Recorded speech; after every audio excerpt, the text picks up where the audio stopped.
Students from the Marine Academy of Science and Technology, known as M.A.S.T, are finally feeling the calm after the storm.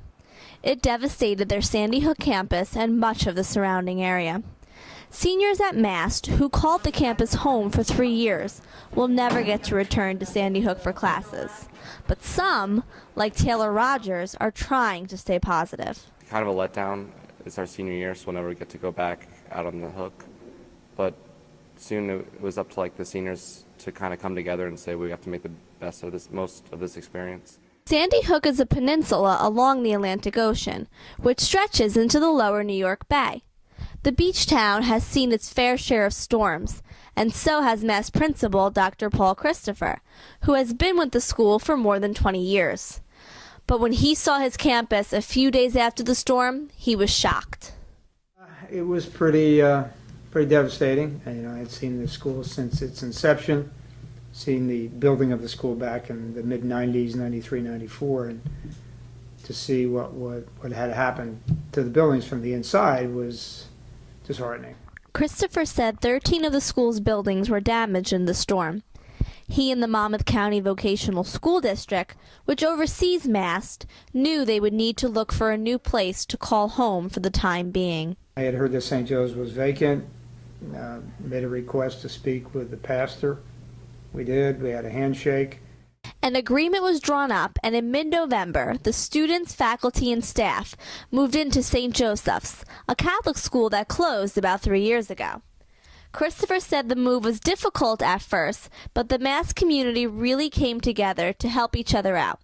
He said the students were eager to get back to school. I think their biggest goal was to try to get back to see each other and know that they were still together as a school unit, as a school community, and as a family. The location of Sandy Hook was important to the students learning at M.A.S.T, a school focused in the marine sciences.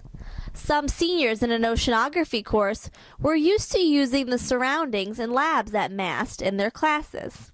Senior Nicole Ventrone said the teachers have been successful in making the class work no matter where the school is.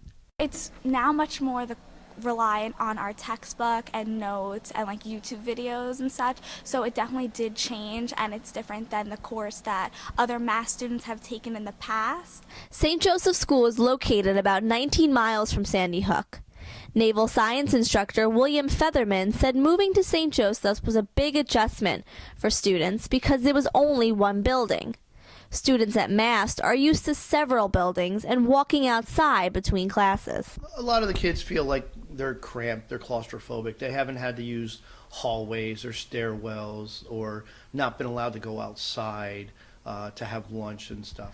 While students at M.A.S.T went from being spread out in a number of buildings to being in one, it's a different story at another school not that far away. 10 minutes down the road, students at Memorial School in Union Beach went from being in one school to being spread out between 4 different sites. Sandy hit Union Beach just as hard as it hit Sandy Hook. Memorial School, which goes from preschool to the 8th grade, had 3 feet of water in it. Principal Brian Walsh was overwhelmed by what he saw the day after the storm at his school. Every inch had been flooded. There was debris all over the school, mulch and just muck and mud that had been left over from the floodwaters. Walsh and his staff quickly scrambled to find vacant space, knowing that their school wouldn't be available for the time being. The students at Memorial School were spread out between 4 different locations: a vacant adult school in Union Beach, the Holy Family School in Hazlitt, another Catholic school that shut down several years ago, and 2 public schools in Keyport. Despite the challenging conditions, Walsh has tried to keep things the same for his students. Instruction is taking place as true to form as possible. We believe that the kids are still getting a quality education. Teachers have gone above and beyond to really put together resources and tap into their creative minds. One of those is 6th grade math teacher Lauren Guidenzi. She said she didn't know what to expect on the day Memorial School resumed classes after being closed for 3 weeks. She tried to prepare the best she could.